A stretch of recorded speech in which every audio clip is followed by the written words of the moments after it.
gonna knock on the door. I'm gonna come in. Hi, my name is Rhiannon. I'm from Highland Community College, and I'm a student. And I'm gonna do your head-to-toe assessment. Can you please tell me your name and your date of birth?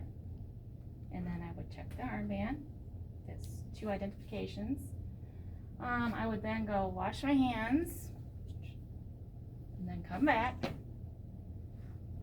Put some gloves on, and in the meantime, I would ask her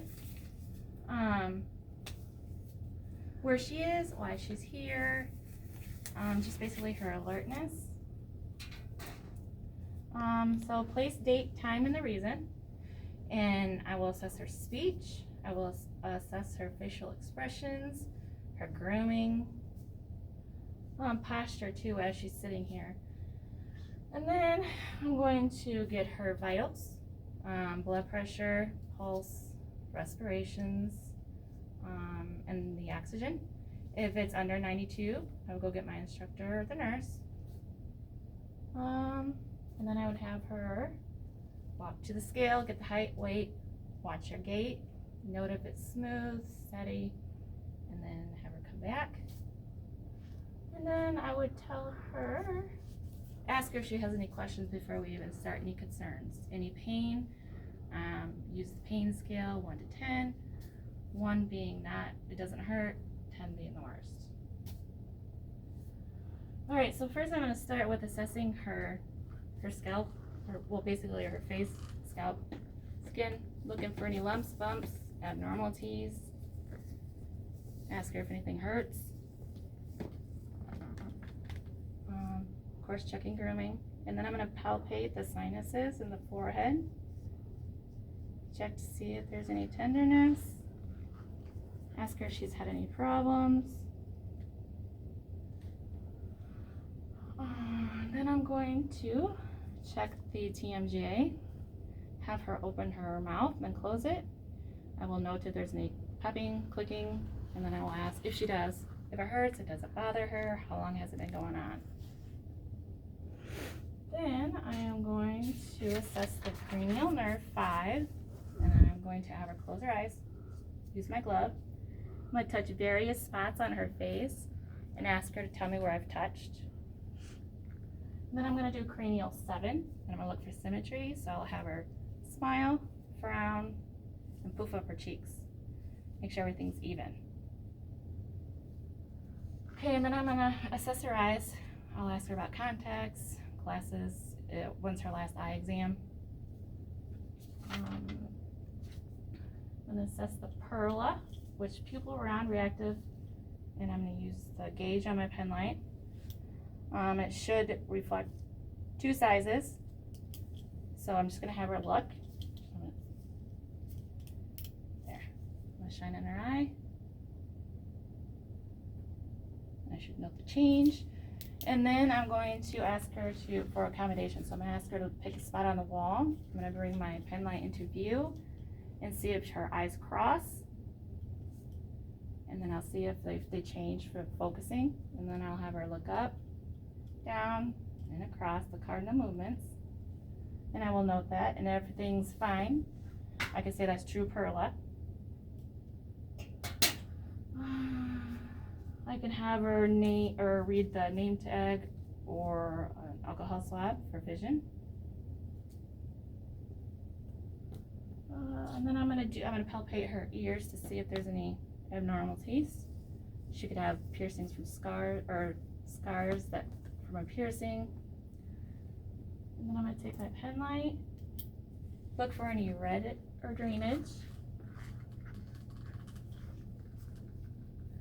I'll ask her to remove hearing aids if she has any. And I would note, of course, that she does use hearing aids for hearing. And then I'm going to take my gloves, I'm going to do the hearing test, and I will hold about 12 inches on one side at a time, rub, ask her if she can hear it, and the other side, and if she can hear it. And then I'm going to assess the nose, and I'm going to look at the mucosa, see if there's any drainage, if it's red, or if I know any lesions or anything. And then I'm going to have the patient close one side of her nose, breathe normal, and then do the other side for patency. Ask her if she's had any breathing problems. Okay, and then we'll do the smelling test. We'll have her close her eyes, open it. Can you smell this? Then I'm going to assess the mouth, and I'm going to pay attention to the lips, and I will look in there and look and see if it's moist, if it's red. I will pay attention to the tongue. I will see if she has cavities or any irritations. If she has dentures, I would have them take them out. And then I would ask her, do you have any problems with eating, chewing, swallowing?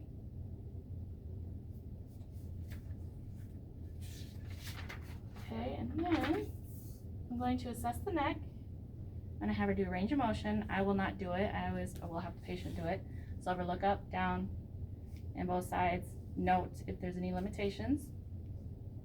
I'm going to do the shrug resistance for symmetry and muscle strength. Have her push up.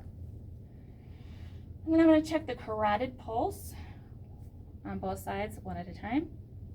I'm going to note the rate, strength. I'm going to check for the brewery. I'm going to use the bell side. I'll put it up here in the carotid. And hopefully I do not hear it, just a swishing sound.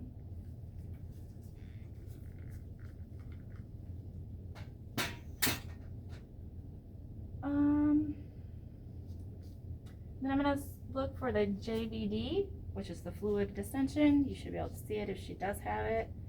That can mean fluid overload.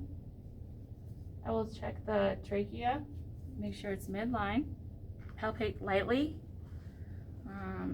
just see if it runs midline. And then I'm going to check skin trigger, either the clavicle or over the sternum. Pinch it. It should be less than 3 seconds. If it's more than that, it kind of means that they're dehydrated. Then I'm going to assess the lung sounds. So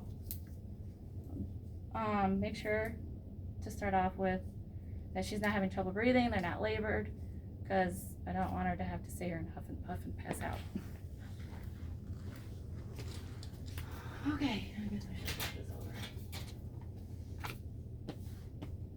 Okay, I'm going to look at the skin. I'm going to look for asymmetry, know if there's any abnormalities. I'm going to check for CVA tenderness. Ask them maybe if they've had any kidney problems, what their voiding is like.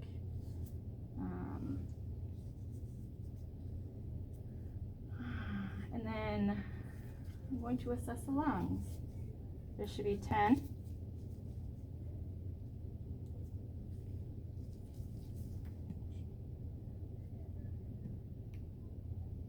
Make sure you do it in between the intercostals and around the bones and side to side.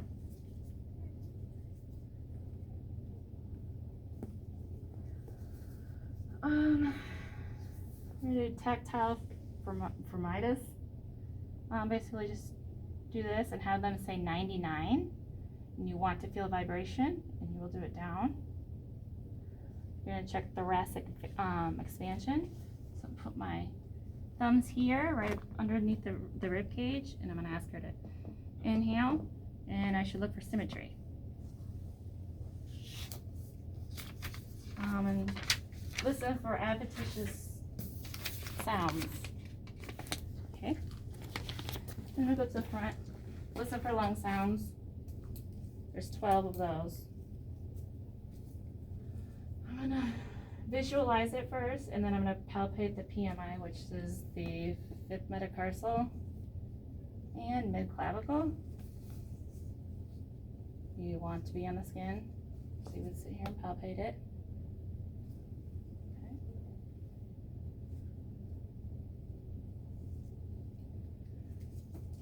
All right, so lung sounds, there's 12. And you're gonna do it side to side. Listen for any wheezes, bronchi.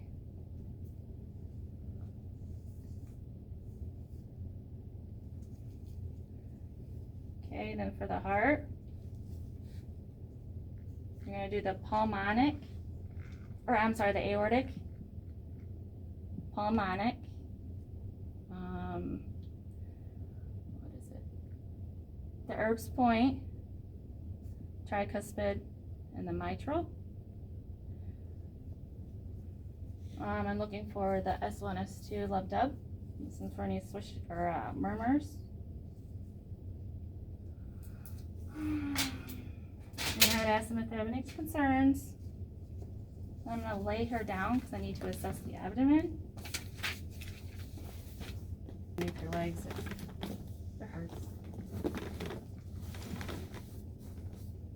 Okay. So here, I'm just going to look. I'm gonna look at the skin, see if I know any abnormalities. Maybe I could spot some scars. I'm gonna auscultate all 4 quadrants before I palpate.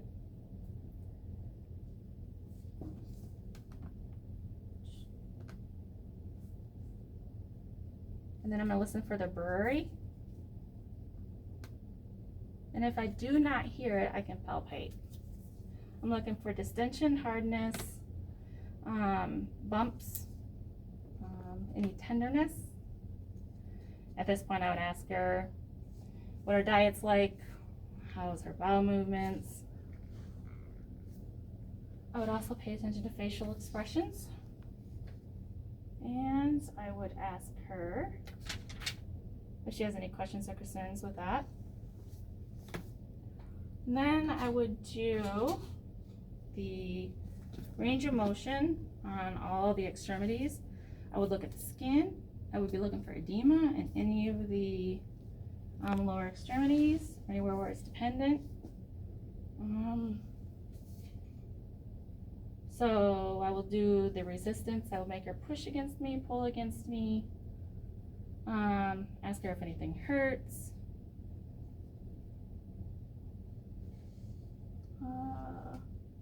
Pulses. I would do pulses bilaterally. So the temporal, of course, the carotid you would do one at a time.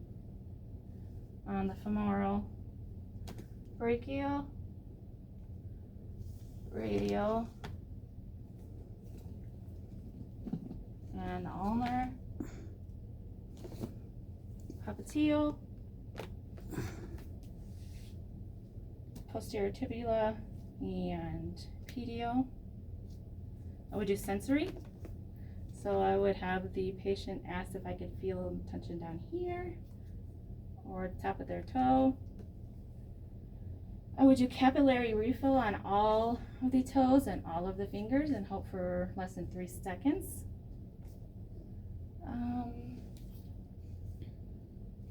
Let's see, am I forgetting anything?